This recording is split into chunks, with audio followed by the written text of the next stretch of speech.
কাঁঠাল নাকি মাংসের পরিবর্তে রান্না করা হয়। শুনেছি গরিবের বন্ধু বলা হয় কাঁঠালকে। যেহেতু আমার বাড়িতে কাঁঠাল গাছ আছে, তাই ভাবলাম কাঁঠাল রান্না করলে কেমন হয়। দেখা যাক কাঁঠালের তরকারি খেয়ে মাংসকে ভুলে থাকতে পারি কিনা। যদিও এর আগে কখনোই আমি কাঁঠাল রান্না করিনি। এইভাবে খাওয়ার কারণটা অনেকেই হয়তো জেনে গেছেন। আমার হাতটা খুব বাজে ভাবে কেটে গেছে। যাই হোক, একসময় খুব ভাইরাল একটা টপিক ছিল যে মাংসের পরিবর্তে আপনি কাঁঠাল রান্না করে খেতে পারেন। হুট করে মাথায় এলো, যেহেতু আমার বাড়িতে আজকে কোনো মাছ মাংস নাই, তাই কাঁঠাল রান্না করলে কেমন হয়। যেই ভাবা সেই কাজ, আমার ভাইকে উঠিয়ে দিয়েছিলাম গাছে, দেন একটা কাঁঠাল পেরে নিয়ে আসলো। এখনকার কাঁঠালগুলো অনেক বেশি জ্বালা। যদিও এই ফার্স্ট টাইম আমি কাঁঠাল রান্না করব, ইউটিউবে রেসিপি দেখতেছিলাম যে কিভাবে রান্না করতে হয়। প্রথমে হাতে তেল মাখিয়ে নিয়েছি যাতে কাঁঠালের আঠাগুলো আমার হাতে আটকে না যায়। তারপরও আটকে গিয়েছিল। আমি একটু ভয় পাচ্ছিলাম যে এত মোটা করে কেটে নিচ্ছি, সিদ্ধ হবে কি হবে না। বাট লবণ আর হলুদ দিয়ে যখন সিদ্ধ করি, এত সুন্দর করে নরম তুলতুলে ভাবে সিদ্ধ হয়ে যায়, আমার কল্পনারও বাহিরে। এত গরমে মাটির উপর বসে বসে আমি কাঁঠাল কাটতেছি, মানে দেখে মনে হচ্ছে কি আরাম, তাই না?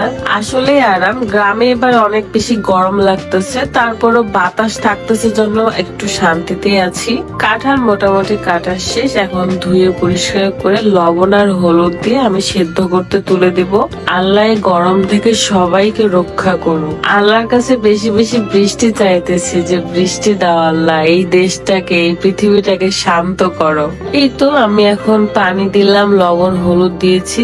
এখন কথা বলবো beauty wallet by Farzana Facebook page থেকে নেওয়া লেজার নাইট ক্রিম এবং laser massage cream. Normally laser treatment করতে গেলে অনেক বেশি খরচ হয়, সেক্ষেত্রে লেজার এই নাইট ক্রিমটা স্কিনের জন্য অনেক বেশি ভালো কাজ করে। বিশেষ করে স্কিনের কালো দাগ, মেস্তা, ব্রণের দাগ এগুলো দূর করে, সাথে স্কিনটাকে অনেক বেশি ব্রাইট করে। বহুদিন ধরে আমি এই নাইট ক্রিমটা ব্যবহার করে আসছি। আর সাথে যদি থাকে লেজার মাসাজ ক্রিম, মাসাজ ক্রিমের জন্য নাইট ক্রিমটা আরো দ্বিগুণ কাজ করে। বলতে পারেন বাচ্চাদের স্কিনটা যেরকম ঠিক সেরকম বানিয়ে দেয়। Beauty wallet by Farzana Facebook page আপনাদেরকে আরো বেশি সুবিধা দিচ্ছে। সেটা হলো, যদি আপনার স্কিনে কাজ না করে তাহলে মানি ব্যাক গ্যারান্টি দিয়ে থাকে। সো আর দেরি কিসের, ক্যাপশনে দেওয়া পেজে ক্লিক করুন এবং অর্ডার করে ফেলুন।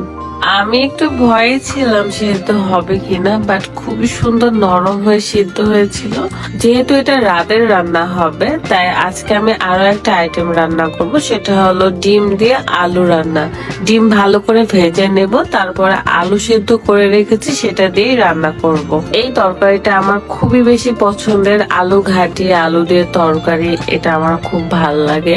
একে তো গরম, তার উপর আমার ড্রেসের কালার হচ্ছে ব্ল্যাক। সবকিছু মিলিয়ে আমি মনে হচ্ছে যে গরমের রাজ্যে বসবাস করছি। কিন্তু মাটির ঘরে রাতের বেলা দিনের বেলা সবসময় অনেক বেশি ঠান্ডা থাকে, আর এটা বাহিরে, এই কারণে বেশি গরম লাগতেছিল।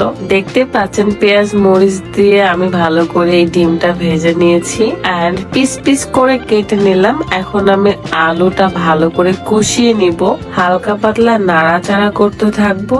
এই যে আলুটা ভাজতেছি না, এটা দিয়ে গরম ভাত খেতে অনেক বেশি টেস্ট লাগে। পানি দিয়ে ভালো করে আলু কষিয়ে নিয়েছিলাম, তারপরে ঝোল দিয়েছি আর বলক ওঠার সাথে সাথে ডিমগুলো দিয়ে দিলাম।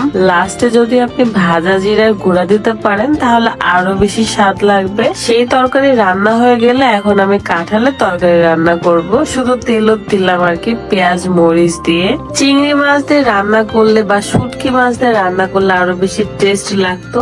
যেহেতু আমার বাসায় কোনো কিছুই নেই, তাই শুধু কাঁঠালের ভাজি রান্না করব। গাইস, রান্না শেষ এন্ড অনেক বেশি গরম লাগছে আমার, স্মেলটা খুবই সুন্দর আসতেছিল এন্ড সবাই মিলে একসাথে আমরা খাওয়া দাওয়া করতে বসে গেছি। ভাবি আমাকে খাওয়াই দিতে চাইলো, বাট মনে হলো যে নিজের হাত দিয়ে খেলে বেশি ভালো লাগবে। হয়তো ভাবছেন ভাবি কোথা থেকে আসলো। আমি যেহেতু বাড়িতে এসেছি তাই ফোন করে ডেকে নিয়েছি যে ভাবি যদি একটু আসতেন তাহলে আমার একাকিত্বটা দূর হইতো। যেহেতু ভাইয়া ভাইয়া ভাবিরা আলাদা থাকে, অন্য জায়গায় থাকে, তাই ভাবি এসেছিল আমার কাছে। এই তো 4 আঙ্গুল দিয়ে এভাবে আমি এক বাটি ভাত খেয়ে নিয়েছি।